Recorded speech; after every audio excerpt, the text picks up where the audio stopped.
Her. Bold. Brave. Her. With Dr. Pam Peeke. Hi, I'm Dr. Pam Peeke. This is episode 504 of Her, the podcast. And I'm welcoming Laura Yecies. Laura, welcome to the Her podcast. Thanks, Pam. I'm so glad to be here. Okay, now look, I've looked at your background. It's kind of crazy, right? You're a health tech leader, strategist. You've been working, with medical devices and diagnostics and on it goes. You have a MBA from Harvard, a Master of Science in Financial Services. What the hell is that? From Georgetown. And you did your undergraduate at Dartmouth. I'm exhausted, okay? So you've convinced us you're a very smart person. Now, here you are, the CEO of a company called Osteoboost that's all about bone health. Now, you have a lot of options out there to do amazing things in other, sectors. Why this? Why bone? Well, you're right. I did have a lot of options, and I was so lucky to get to do really interesting and fun and amazing things in my career. You talked about my education, but I worked in tech. I worked at Netscape, where I ran the browser division, and Yahoo Mail and Checkpoint. And then I ended up working in startups, and I was CEO of a startup, and we sold that company to Apple.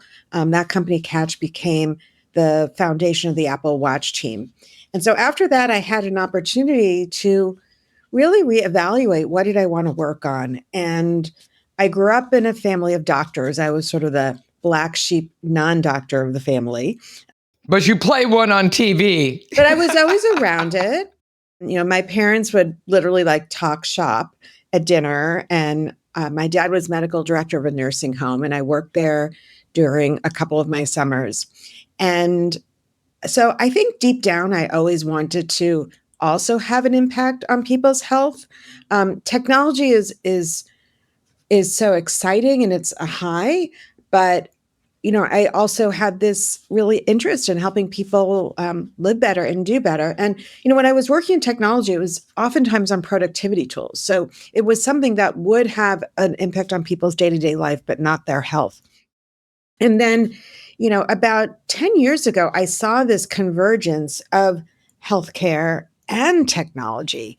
And so suddenly I could do both. I could work on new technologies, have the thrill that you get in healthcare, where what you work on can be used by literally tens of millions of users. When I worked on the Netscape browser, if we had a new browser release, we would literally get 50 million downloads. And that was in 1998, 2000. And so those numbers, of course, are even bigger. Specifically for bone health, when I worked in this nursing home, I quickly realized that people are there for one of two reasons. They lose their memory from Alzheimer's, or they broke a hip and lose their independence. There's a few exceptions. And so I knew firsthand how important bone health and osteoporosis could be. My grandmother had osteoporosis. I don't know how many inches of height she lost with vertebral compression fractures. So when the company recruited me, I was like, oh my God, if this thing works, this will be amazing. And, this is such a huge need. And this is something that's really scalable that we could bring to a lot of people. But here's the catch. Back in 2020, when I was talking to the company, we actually didn't know if it worked, right? That's what the science part's for. And we were in the middle of doing a gold standard randomized control trial at the University of Nebraska Medical Center. And I was like, okay, but there's a chance that this could work. I want to be all in. So here I am. I think that's wild. What I'm hearing is, in the beginning, you're telling us about your, tremendous background in tech and such, and all of a sudden I'm hearing you ramp up with passion, especially since something like osteoporosis affects you in your family, in terms of genetics and back and forth. But this also, all of this health and tech was taking place at the same time women's health was starting to really emerge as a thing. I mean, radical, right? Like, what took you so long? But I'm not going to go there. And so now we have the convergence of women's, health tech. And then you get this opportunity to work with what? What is this device you're talking about? Sure. So what we have, it's just really so cool. I'm really excited to tell you about. We have a precision vibration device. It's a wearable. So the form factor is like a belt. The vibration pack goes on the lumbar spine, specifically at the sacrum. And there's a lot of embedded technology, accelerometers, pressure sensors, and they are specifically designed to make sure that you get the exact type of vibration that we have scientifically proven improves bone health to the hips and lumbar spine, which are the most vulnerable anatomy. People will often say, haven't whole body vibration platforms been around for a while and other kinds of vibration devices? And yes, vibration broadly is a modality that is used for many things and it's been around for a while, but it's never been shown to have a statistically significant benefit in the hips and lumbar spine in 1 year the way we have. And what I attributed to, it's not just annual vibration. It is very much designed to be sure that you get the proper vibration to the hips and lumbar spine. And what we saw in the pivotal trial was just a home run of a result where we reduced bone loss by 85%. So let me get this straight, Laura. What you're talking about is an FDA cleared device. It's a real medical device, and it's worn like a fanny pack. And you said the little engine part of it sits right on the sacrum. And for all of you who aren't anatomists out there, that's just above the crack in your behind, in your little butt. So it just sits there and rides on it. So are you saying that what is being delivered to the bone there? What's happening? Yeah, so we have a specific frequency of vibration, low intensity vibration, at a specific force that is what has been found to be optimum to improve bone strength and bone density.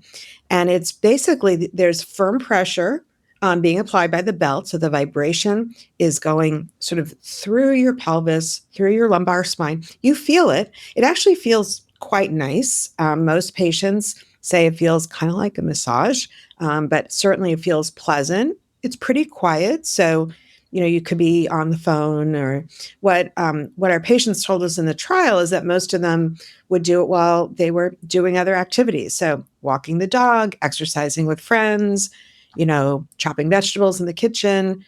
As long as you're standing up, you can wear the device. The treatment session is 30 minutes. So very kind of easy to incorporate in your daily life.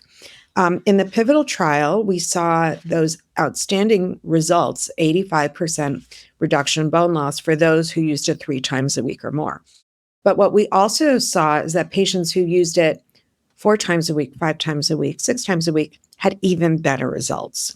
And, this is not surprising. It's almost like exercise or eating healthy. You want to do it every day for the best results. But, if you miss a day here or there, it's still going to work very well. Okay, let's step back for a second, because so far I'm like, wow, this is really cool. Talk about cool tech. But let's look at this whole issue of bone. When I've asked women when they think that bone becomes a thing, because really think about it for a second, Laura, you and I are busted on this one too. We spend half a lifetime, or maybe the whole thing, worried about how much fat we have on our body. And then, am I going to have too much or too little muscle? And then nobody talks about bone. It's one of those things, because with muscle, I can actually see, with fat, trust me, honey, I can see. And then when it comes to bone, I've asked women, when do you think bone becomes like a real issue in your life?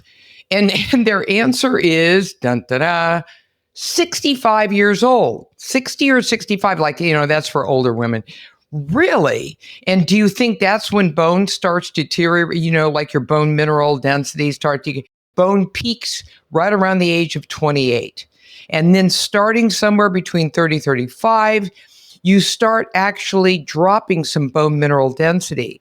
Now, the amount you drop really depends upon, many things. Obviously, genetics plays a role, but lifestyle is a monster here. How are you eating? Are you starving yourself to death half the time? No calcium, no vitamin D. Are you doing physical activity like high intensity aerobic kind of thing? And I'll explain in a second. Are you doing resistance training? All the things that tug at bones and stimulate them to build bone and to maintain bony integrity. Are you doing that? If the answer is no, well, okay. We're going to be dropping bone mineral density. And that continues. But by the time you hit menopause, when all of a sudden, you've been weaning off the female hormones, especially estrogen, which is the powerhouse here when it comes to bone building. And if you're not on any form of, hormonal replacement therapy, which so many women are not, then your bone takes a big plummet. Boom. And that's another one. And so then, this just continues. And women, and this is a part that makes me crazy. I want to know your feelings about this, Laura. Women are just circling the drain for osteoporosis as they're dropping this bone mineral density, and they're clueless. So here we are with bone density in a woman that already begins to decline by the age of 30. And women are absolutely clueless about what's taking place. You don't really feel anything. And you just keep going for decades until someone finally says, hey, here's your DEXA, that scan that all of you should be getting. Here's that DEXA scan. And I don't know, your score, which is called the T-score, is starting to dip. And you're starting to knock on osteoporosis's door, and then you sit there shocked. Yeah. You're like, what? Wait a minute. Why didn't anyone tell me, Laura? I hear this story, what you just said, over and over again, patients writing in. And this is something that I'm really passionate about, and I know you are too, Pam, which is finding out your bone density early, because knowledge is power. The earlier you know, the more you can try to optimize those lifestyle techniques at a minimum. But yes, it's silent. We don't feel our bone density dropping until there's a fracture. So, and by then we're really in big trouble, no matter what the T-score says, if there's a fragility fracture. And what's really frustrating is that DEXA scans are safe, they're inexpensive, and they're pretty easy, right? So people are getting dental x-rays every couple of years, starting that early. We're checking our cholesterol and our blood pressure in our 30s when, we want to see if it's going up. So I believe that we should really be checking on our bone density. And yes, the earlier you intervene, the more effective the interventions will be in halting bone loss. It's much easier to maintain bone than to build it. But this whole idea of having an intervention that's effective for osteopenia is really what is so exciting about Osteoboost. Well, wait a minute. What's the difference between osteopenia and osteoporosis? Okay, so as you lose bone density, when you go from a T-score of 0 to minus 0.99, that's still normal. You're getting below that average point, but that's still normal bone density. And then minus 1, which is 1 standard deviation below that average midpoint, to minus 2.49 is osteopenia, and then 2.5 and below is osteoporosis. And, people have T-scores that are minus 4 even, but minus 2.5, you're like at the end of that bell curve of just a few percent, and you have a highly elevated fracture risk. But actually during osteopenia, your fracture risk isn't as high as osteoporosis, but it is going up. And in fact, we know that more than half of all fractures happen during the osteopenia period. So this idea of like waiting till 65 or later and only starting to treat once you have osteoporosis, I don't accept that thinking at all. We don't apply that thinking in cardiovascular disease. We don't wait till your arteries are completely clogged, right? We check your cholesterol and we try to avoid that from happening. And so certainly at the beginning of menopause, women, and I think you've even spoken about this on your podcast. If you find you check your T score, it's almost like a baseline because you're about to go through likely a pretty rapid period of loss, and we want to be watching that. And this is where Osteoboost can have so much impact. So I'll tell you my personal story. At 52, my bone density was normal. 5 years later, at 57, osteopenia, I had lost 13% of the bone in my lumbar spine. I mean, 13%, that was kind of like a gut punch. And guess what my doctor wrote back to me? She said, keep exercising and getting enough calcium. Well, I already exercise a lot and I eat a lot of calcium. And so she was essentially saying, keep doing what you're doing, which didn't work, right? Keep doing what you're doing, which you're still really rapidly losing bone, a couple percent a year. And the good news is that is exactly what we showed was so impactful for Osteoboost in our pivotal study. We're able to keep those patients stable. And then sure enough, I started using Osteoboost, of course, when I joined the company. And from 57 to 61, my bones were stable. So pretty much, maintained.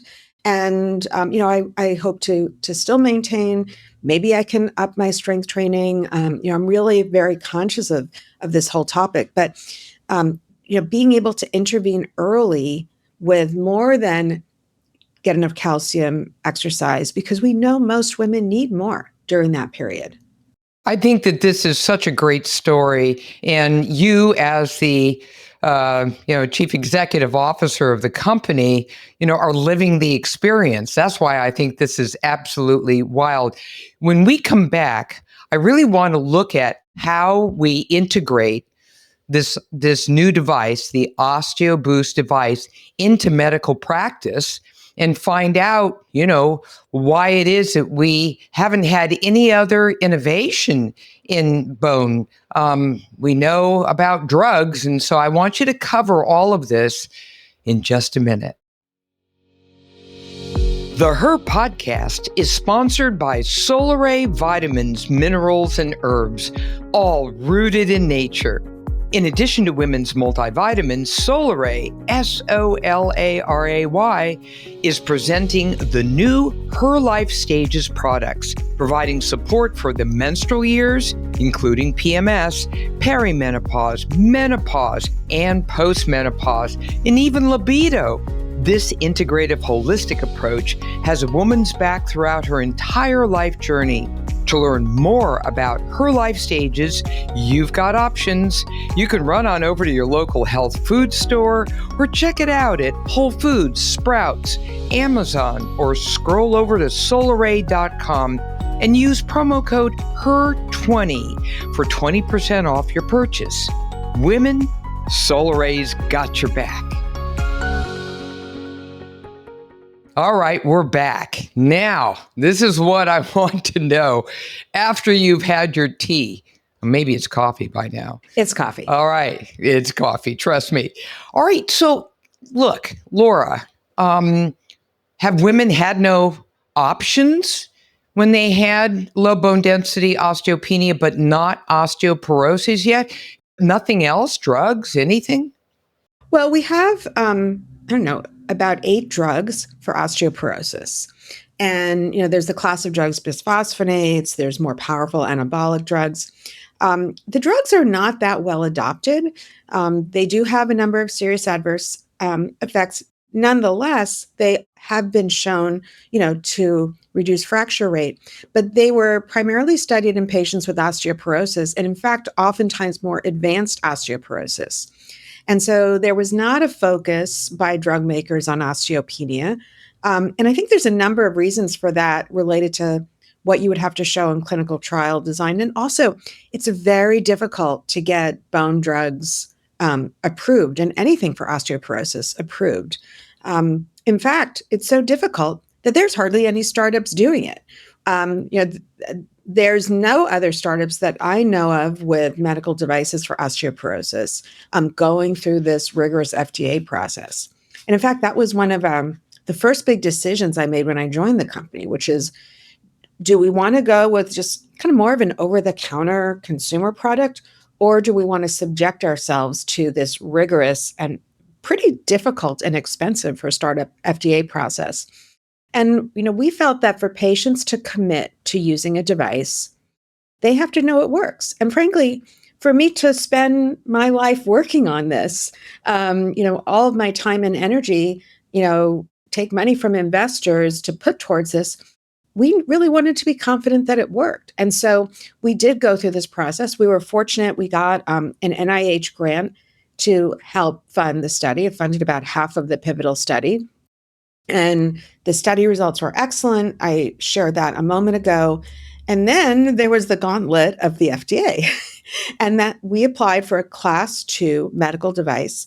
The FDA granted us breakthrough status, which is really a pretty cool term because it goes to exactly what you were asking about, that it's novel, that there's this unmet need for women with osteopenia, patients with osteopenia. Men get it too, of course. Isn't the demographic for women with osteopenia the largest one? It's not osteoporosis, is it? Isn't it osteopenia? Yeah. So if you look at some of the demographic data, the most widely cited numbers, there's probably about 50 to 52 patients with osteopenia, mostly women, but also men. 50 to 52 million. Yes. Yeah. Million. That's just in the US. And by the way, this is a worldwide disease. I think there's about 14 or 15 million with osteoporosis in Japan. There's a similar number in the US, about 12 million with osteoporosis. So you add this up, there's 64 million people in the US at elevated risk of fracture. And guess what? Half of all women are going to fracture in their lifetime from, bone density concerns. I mean, that's more than heart attack, stroke, and breast cancer combined. Probably about 50 billion in the US on just the fracture care, like hospitalization, repairing the hip fracture. And that is not covering like nursing home and assisted living for when people lose independence. So yeah, you can easily double or triple that number. We all know people, right? This is something that we can think about in our own lives who they've had a fracture, then they're with the walker, then they can't live alone, right? And that's if they survive. Between 20 and 30% of people die within the first year of a hip fracture. And people don't know that. They just think that, go fix the hip fracture. Let's get back to life again. Well, there's another 50% too. And the other 50% is that they don't get back to independent living again. Yeah, absolutely. And the older they are, the more likely to die and the less likely to live independently. But here's something that really kills me about these stats is if you go back 50 years, we've reduced death rate from heart attack by, I think, something like 60%, right? That's an amazing accomplishment of modern medicine. We have reduced death rate from hip fracture by almost nothing, maybe a little bit, right? It's stuck. And fracture rate is also pretty stuck. So this is an area that affects so many people and where we've made relatively little progress. Now, there are treatments, but people aren't using them enough. And so I think it's an area where there's so much opportunity for innovation. And I hear this from patients. They want people to take a different approach, to come up with something, non-drug, safe and effective. And so, that's what's, to me, really exciting about this stage. Well, does Osteoboost, what you're offering here, does that come with like an app? There's an app for that. And, do you do anything with exercise? What do you do? Yeah. So, sort of the core of the solution is the device because that gives you that therapeutic boost. But to help people be successful with the device, we built an app to go with it, an iOS app. We'll have Android soon. And that helps you track your compliance and your use of the device. It gives you reminders, kind of rewards, atta-girls, atta-boys. Helps you track your calcium, gives you education. And then, of course, we're going to be adding other things to that in the future. And then last summer, we acquired a company called Wellen, and they have an osteoporosis-specific exercise program. And we are in the middle of integrating that in. Anyone who buys the belt will get at least 1 year of, we're now calling it Osteoboost Fit. Because, what does it take to fracture? It takes weak bones and typically a fall. And so exercise, in addition to stimulating your bones, is so important to preventing falls and improving balance, which is what the Well and Now Osteoboost Fit program is designed for. It sounds to me like people who use the Osteoboost medical device can maintain, they can also build. So that's really cool. That's a triple win in my eyes. Yeah. So what we saw in the study is that for the study was postmenopausal women. Half of them used the active device, half used a sham device. They didn't know it was vibration. We measured, everyone was well blinded. And what we saw was that people who used it 3 times a week or more reduced their loss of bone on average by 85%. And this result was measured by CT scan of the lumbar spine. We also saw, very similar benefit in the hip as well. Now, that is essentially reducing loss of bone, and that's for those who use it 3 times a week or more. That's a mean, that's an average. We did see patients gain bone, right? Some people, just like with the medicine, some people respond better. And also people who used it, more frequently, many of those women were actually able to build bone.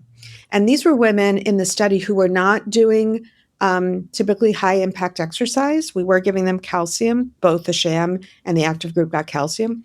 So, I believe that this is part of the solution. It's a critical part because just the belt, just the device, really had this significant impact that we saw when you compare the active and the sham. But why not layer on top of that, the kind of exercise, of course, nutrition. And, in the future, we want to do studies of combining, we haven't done this yet, Osteoboost with medication because the medications, still leave some patients fracturing, right? The effect size, the medications aren't a cure. So we need more tools in the tool chest at every stage. We're focusing on osteopenia, but we need more tools throughout the life cycle of bone health. Okay, so I'm going to step back for a second. So now all of you are smarty pants in the Her Podcast land. You now know that you start dropping bone right around the age of 30 or so, right? And you want to hold on to it as best you can. And that means that you're doing your exercise, you've got good nutrition, and this is so, integral to bone health management as you're going forward. But then as you get toward perimenopause, menopause, and you're beginning to drop that estrogen, you're going to see another plummet. So heads up, be proactive. Make sure you're getting your DEXAs, know the status of your bone mineral density, insist upon that. Go to your GYN, your primary care provider, and say, I really need to get my DEXA. And hopefully your insurance company will be able to, cover that. And then you'll know where you stand. And Osteoboost, in my mind, from what you've said, is an excellent way to be able to augment that whole management of bone health at that time so that, again, you could slow down the loss. You can maintain as best you can for, as long as you can, or you can actually build. But keeping in mind, if you have early onset menopause for whatever reason, could be genetic, you could have a medical condition, and that includes breast cancer and the chemotherapy, et cetera, that throws women into early menopause, et cetera. You will drop bone much more precipitously. And this is another reason why put your foot down and say, I need to see what my DEXA is, and really become your own best advocate. Get that Osteoboost into your life in a big way from the sounds of it. I mean, does that sound like a paradigm that works for you? When I was 52 and I had to ask my doctor for a DEXA, and her comment was something along the lines of, well, if you want it, sure, no reason not. But, even if we find out that you have osteopenia, I'm going to tell you to, get your calcium and exercise. So get your calcium and exercise. But I ended up insisting and I got the DEXA. But now that we have something to do for osteopenia, I think mindset should really shift, right? Because it's so hard when you're 75 to build bone, but it's not so hard now when you're in your 50s and 60s and even 40s to maintain bone. And that's really what we want to encourage people to do: maintain muscle, maintain bone. If you think about quality of life, like if we're fortunate enough to live to older age, right, into our 80s and 90s, the quality of that of our life at that stage is so much dependent on our musculoskeletal system, right? Can we walk around? Can you get down on the floor and play with your grandchildren, right? My grandkids, they want to play board games on the floor, not on the table, right? Getting up and down, sticking them in the backpack. I mean, to me, this is what's important at this stage of life. I really, it motivates me to keep my bones strong. As a provider, I would just fall to my knees with happiness, because nothing makes a healthcare professional feel worse than not being able to offer you something and instead just sort of, sit on the sidelines watching helplessly as you circle the drain toward osteoporosis. And so, I would imagine providers out there, everyone from, I guess, endocrinologists, internal medicine, family practice, OBGYN, should be embracing this, are they? Oh my God. So the endocrinologists are going crazy over this. They're very excited. And at first I was like, this is really interesting, because these endocrinologists are so intellectual, so studious about about drugs and everything. And here we're this little startup. And what I realized when we were seeing how much interest they have is they're kind of tired of not having anything new, right? There's no new drugs in late stage trials. There's no new agents, to my knowledge, in public trials at all. And this is amazing, given that there's 60 million plus patients with this condition. So they're hungry for something that has gone through the gauntlet of a randomized control standard, getting FDA approval, because, as you know, there's a lot of stuff out there in the bone health field that hasn't done that. That makes claims. We take that research process very seriously. But, here, endocrine news, right? They were so excited about Osteoboost that they did, a 4-page article about it. Good vibrations. I love it. That's fantastic. I know. And so, already we don't have a sales force yet. We're just kind of building out our commercial efforts. We have endocrinologists from leading academic medical centers who have written, north of 30 prescriptions. To me, that's amazing. I'm super excited by that. Just with that one provider. Yes, writing that many prescriptions. And, Duke, UC San Diego, UCSF, Stanford, Columbia. There's doctors from all these important research sites who, they take their prescribing seriously, have written prescriptions for Osteoboost. So I'm hearing a lot of celebration out there on the part of women who are really taking their bones seriously, and for providers who are saying, well, finally something, and go figure, it's technology. And I think women are also looking for a non-drug. You don't want another drug. It's like, no, how about natural solutions? Yeah. And I always want to make clear, and I say this especially to the endocrinologists, I'm not against medications, right? They have an important role. We talked about all these advances in cardiovascular disease. Statins have done some of that, high blood pressure, the blood pressure medicine. And I believe medications have a role in osteoporosis too. But generally, they're used later in the process. We need something that people can use early. And, we're seeing doctors prescribe Osteoboost with medication. Now, obviously, that wasn't our study. That's not what we market. But we need more interventions that are safe, that can be used early, that can be used, in different ways by providers. Providers, they want more options for osteoporosis and osteopenia. So right now, let's figure out how a woman's going to be able to access something like Osteoboost. And something that everyone should know is that, it's up to the physician to sit down and really, or, the healthcare provider in general, to discuss this individually with each patient, each woman, each person, to be able to figure out what works best for that person, given everything going on in their medical life, as it were. So now someone is interested out there in the Her podcast land. What do they do, Laura? Yeah. So if someone is interested in Osteoboost, there's kind of two things they can do. The main thing is come to our website, osteoboost.com. And what you see there is how to order. So you can order Osteoboost straight from our website. We have a centralized pharmacy that ships nationwide. So you order, that goes to the pharmacy. Now it is a prescription product, right? That's why I said pharmacy. And they need a prescription from your personal physician, and they can put that through, oftentimes through the EMR. Sometimes, depending on their EMR, that might not be there, and they'll need to. That's the electronic medical record that doctors have that connects them with all of the pharmacy and the rest of it. Right. So our pharmacy is called Health Warehouse, and so doctors can call there. The information on this is on our website. There's a page on our website for healthcare providers, and patients could essentially take that information to their doctor as well. But we are seeing doctors on their own putting the prescription in and then suggesting the patient they still need to go in and order it.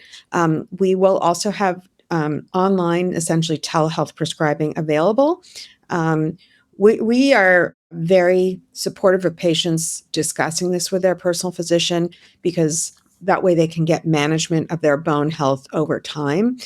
Our goal here is to partner with those physicians, but some people can't get in, or for whatever reason, they don't have someone that can readily prescribe Osteoboost. And then we have this telehealth prescribing available, and it's pretty inexpensive. I think it's about $30.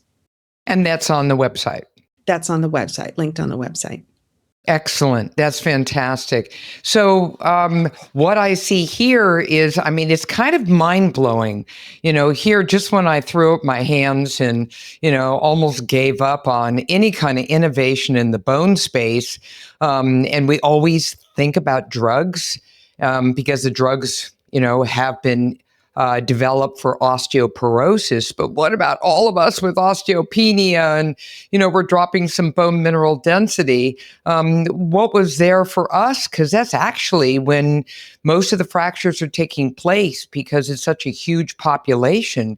52% of the fractures actually occur with the osteopenic population. And you know how I know this? I'm a smarty pants, because osteoporosis runs in my family.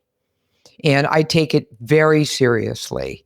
And so, I got my exercise, you all know that, and my nutrition. But wow, Osteoboost sounds like another element in the recipe for success.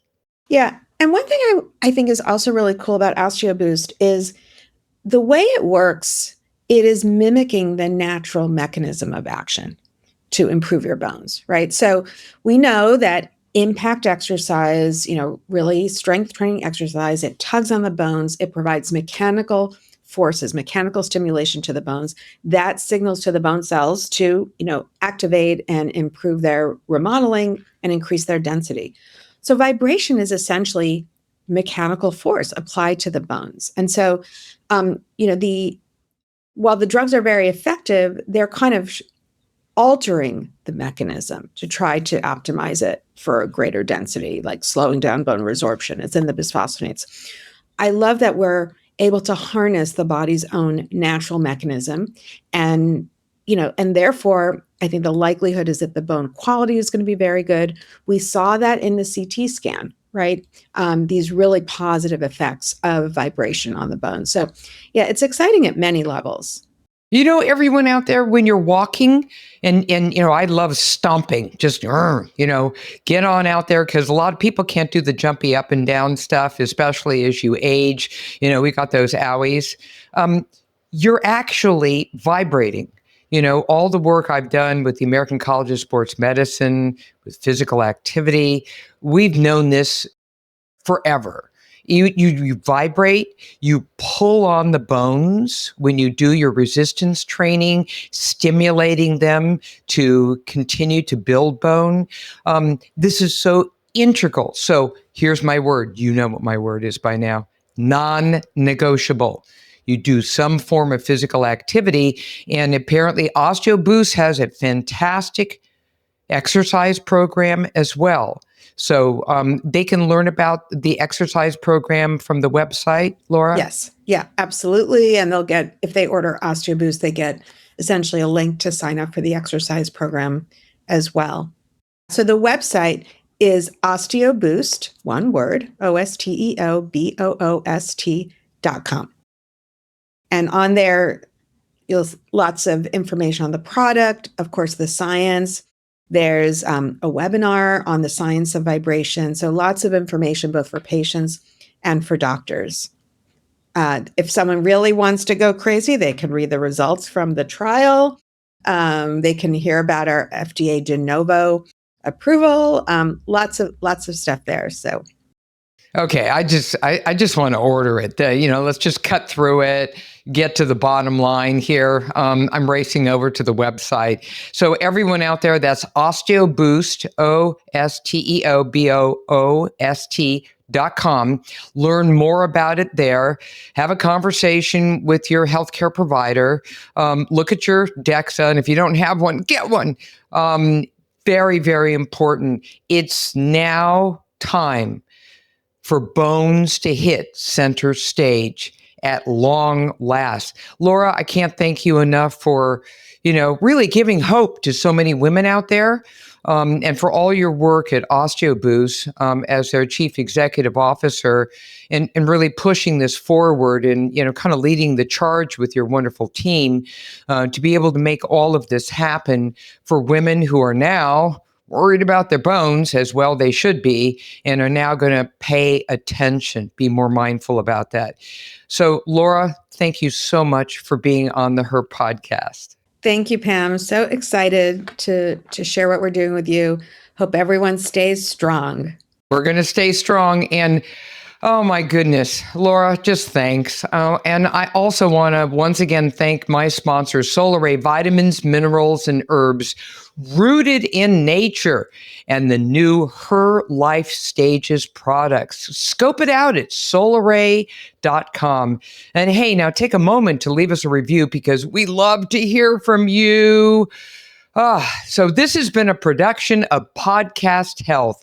And remember, your time in this world may be limited, but the things you can do with that time are not. So I want every single one of you to get on out there, seize the day, a little carpe diem, and thanks for listening.